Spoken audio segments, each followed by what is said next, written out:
Good day and welcome back to another DBZ Dokkan Battle video. In this video we're going to be taking a look at the Thunder and Wrath from Hell Frieza Final Form GT.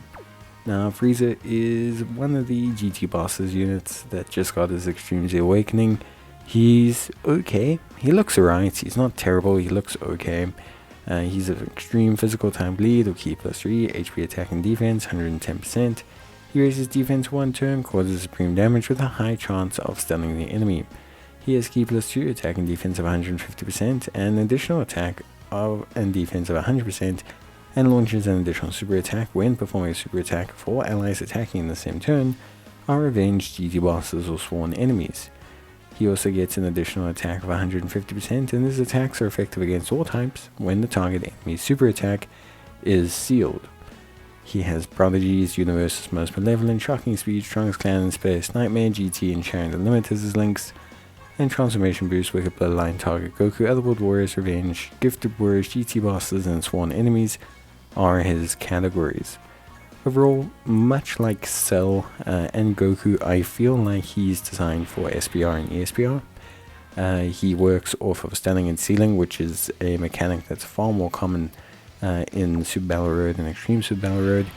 He is pretty good in those situations. The place I'm showcasing him in is actually the Revenge, SPR and ESPR. He does more than fine in here. Obviously when you get the seal off from a unit like Cell, you can see really his damage becomes really good. And you also obviously have the added bonus of him having the high chance of stunning. And if you build him into full additionals, you really do get a pretty decent defensive performance. 120, 130k defense start a turn, turns into over 300k with just one super, which at the end of the day is not bad. Especially for SPR, ESPR, it's pretty good, considering that he's now going to obviously stun the opposition as well, and he potentially does some pretty good damage. 6-7 million with support over 7 million is very good. He also can gain a lot from link leveling, so there is room for him to grow as well. The big thing with him and Cell that I think a lot of players kind of have an issue with is just that the GT Bosses team kind of needed a bit more than what these guys are kind of bringing. So I think a lot of players were expecting, like these big time GT Bosses units, and having a pairing of them that could have been really good together would have been something that was really good for the team.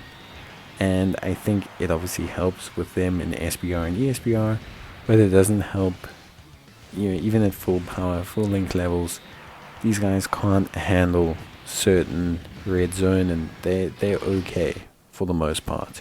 They're not going to be able to handle a lot of the super late game content, especially that's come out now. So they are kind of stuck in that bracket just below what's required, and considering they're rainbowed, it's not necessarily the most impressive scenario for the team.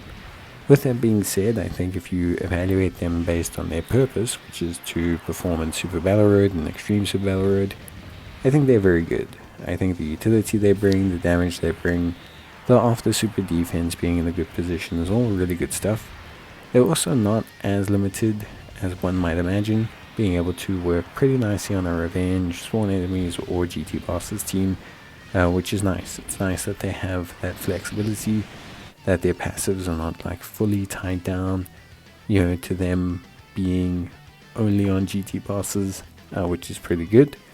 It's just a shame that they don't have big bad bosses. Now I understand obviously they weren't the big bad bosses of that saga, which is why they are strictly not obviously with the big bad bosses category, or link I should say, but it definitely feels like they should have just given it to them anyway. It would have really helped and could have elevated these guys to really a much better position overall. But either way, I think they were very good complementary pieces for an ESPR and SPR team. It's just that the way they function compared to what I think people were expecting is a little bit of a letdown overall. Now in terms of links, that's where Frieza's okay. His links are in a decent place. They're not great, but they're not bad. He links up relatively well with obviously other Frieza units. He's got some pretty crucial links like Prodigy's Universe's Most Malevolent, Strongest Clan in Space, and Nightmare, so he links up okay with other Frieza units. Shocking Speed is his prevalent key link, and GT helps him with GT bosses. Sharing the Limit is a free-to-play key link, which is okay in this scenario, but not the best, so Frieza sits in a pretty good position. Overall, there is some value in link leveling him. You've got Prodigy's Universe's Most Malevolent, Shocking Speed gives you defense, Nightmare GT is the strongest one by far, giving you attack and defense, but in general he's got enough link coverage to be okay on any of his teams. Between Shocking Speed, GT, Strongest Clan in Space, you have enough key link coverage to basically make him usable on most teams. Obviously, to maximize his damage, you want him to run alongside a ceiling unit. This is going to be something that's crucial towards improving his damage and just making him very, very solid and very viable. With that being said, he's good and in a good place. For me, I'm very happy with his overall performance, and I think, in general, you should be pretty happy to be able to use him. Whether he's worth the orbs, I don't know. GT Bosses is still a very weak team. But yeah, that's it from me. Bye.